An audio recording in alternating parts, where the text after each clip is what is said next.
Hi, I'm Patrick and this is Brian. Together we are Just Got Played, and we're at the Cloaky Blaster.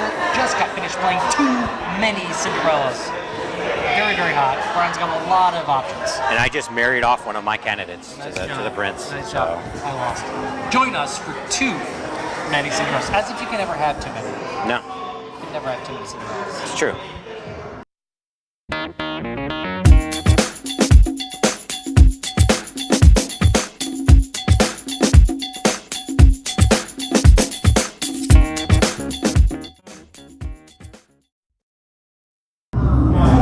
Brian. Yes. Will you please tell us about Too Many Cinderellas? Sure. Too Many Cinderellas is a 2 to 4 player game. It's basically has the mechanism of a social deduction element, and there's also like a logic kind of game, sort of like a reverse Venn diagram or something like that, where each of the players, you are like a nobleman or something like that. You're trying to convince that prince who Cinderella actually is. Now, each of the players has 4 cards, and they pull double duty. So the cards represent your potential candidates as long as they're in your hand. Each card has a character on it. Each one of those characters has certain types of characteristics. So whether they like ice cream, whether they like royalty, whether they have brown hair or something like that.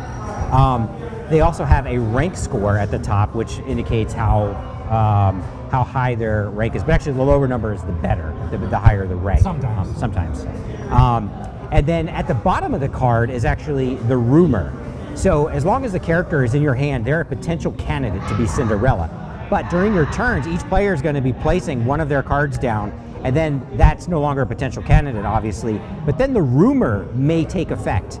And the rumor basically cancels out one of those types of characteristics on the potential candidate cards in everyone else's hand. So, but before that rumor takes effect, all the players have to vote to decide whether or not they want that rumor to be true or not. So each player has 2 different tokens. They have a yes token and a no token. And you only get basically 1 no token. So everyone basically, decides whether they want to vote yes, the rumor is true, or no, it's not. And then everyone puts their hand up and then reveals, and if there's at least 1 no token, then that cancels out that rumor, potentially saving, or definitely saving the potential candidates in your hand, from being nullified by whatever that rumor is. That usually cancels, who could be Cinderella. Some of those rumors, though, have other types of effects, like they might actually take away your no vote, or they might swap the rank from the higher number to the lower number in effect in the game. But essentially, the game just goes around clockwise. Each player is going to play 2 of their 4 cards eventually, and there's also going to be a random card that's dealt out. In the 2-player version of the game, there's a few more rounded random cards that come out, or that basically act as random rumors. With that, Patrick, what would you say is your favorite thing about Too Many Cinderellas? It's the voting mechanic. I really like that aspect of it. In fact, it's almost the real social deduction part of what you're going to play at a kibosh, whatever rumors out there. And you can try to force another player, which doesn't always work, obviously, to play their no token on something that maybe you didn't want. I really thought that was the brain cracker on this one. That was good. And it was one thing that you have to pick out that you like the most. The thing that I like the most is, for a social deduction game, this one is pretty light and easy, and to get up and going, it's very intuitive, and this would be easy to play with the kids, I think.